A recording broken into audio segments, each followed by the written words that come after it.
Hi, I'm S. Winston, and this is recorded for the Fall 2025 course. So let's start with a joke.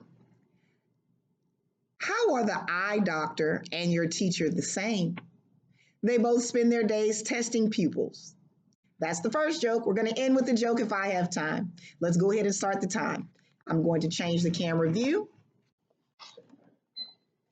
And the first structure of the eye that we're going to talk about, highlighted here in pink, is the ora serrata. It's located near the front of your eyes behind the colored part. The function is to help the retina and the eye's overall shape and remain in place. The conjunctiva, that's highlighted in blue. The conjunctiva is a clear, thin membrane that covers the interior of your eyelids and the white area of the eye. Its function: lubricate, protect, and support immune defense, keep the eye moist, and help cells in fighting infections. Number three, the canal schlemm. I love saying it, so I'm going to say it again. The canal schlemm, right here, number three. It's a tiny circular channel inside your eye that is near the colored and the white parts. The colored part is the iris, and the white part is the sclera. We'll talk about that later. It sits slightly below the surface and helps in the drainage of eye fluid. That is the function. It drains fluid, and the fluid is known as aqueous humor from the front of the eye. It helps maintain ocular pressure as normal. The iris, number four. The iris is the colored part of the eye, and it's a ring-shaped membrane. Its function is to control the size of the pupil that opens to allow light to enter the eye. Number five is the lens, and that's highlighted in yellow. It's a clear, flexible, and curved structure behind the colored part of the eye. The function is it helps to focus on things, both near and far. Number six, right here in purple, that is the pupil. It's the black circle, and it looks like a hole. It is actually a hole in the center of the colored part of the eye. The pupil controls the amount of light, and so it gets bigger or smaller as light enters through the cornea and then passes through the pupil on its way back to the eye, on its way to the back of the eye. The cornea, number seven, right here, highlighted in pink. It's a transparent dome-shaped structure that covers the iris, pupil, and anterior chamber of the front of the eye, uh, and acts as a protective outer layer. So it helps to like shield from dirt or dust or other harmful matter. The aqueous, number eight, highlighted here in blue. I have 3 minutes. The aqueous is a clear, watery fluid inside the front of the eye.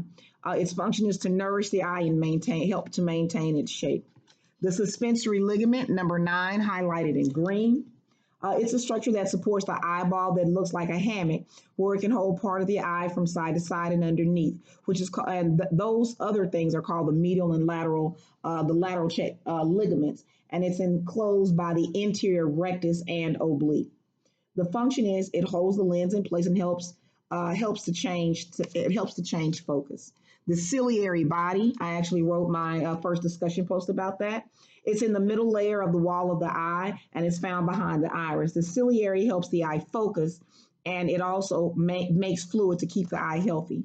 Number 11, the sclera. Aha, it's over here on the other side. The sclera attaching muscles helps eyeball movement. Okay, the muscles that attach the sclera help to move the eyeball. It's like a wall of support for the eyeball. It helps also to maintain the shape and protect it. The choroid, right here, number 12, that's highlighted in purple, is located behind the retina and the sclera, and it's a component of the uvea, which also includes the iris and the ciliary body. Its function: blood vessels that circulate to provide oxygen and nutrients to the outer layer of the retina. All right. Absorption reduces the harm caused by sunlight and ultraviolet radiation, preventing glare or blurriness in eyesight. We have 2 more minutes as we talk about structure number 13, the retina, the light sensitive layer in the rear of the eyeball. Okay, its function is it's responsible for converting light into nerve signals that the optic nerve and brain process to a signal or a sense of vision. The macula, number 14, right here, highlighted in blue. The macula is in the central part of the retina.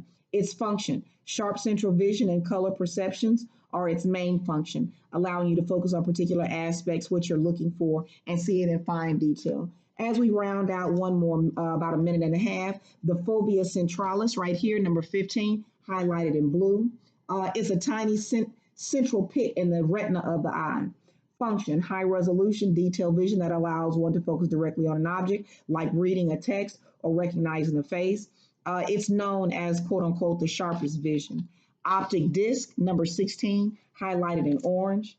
It's a small spherical round region at the back of the eye where the optic nerves connect to the retina is called the optic disc.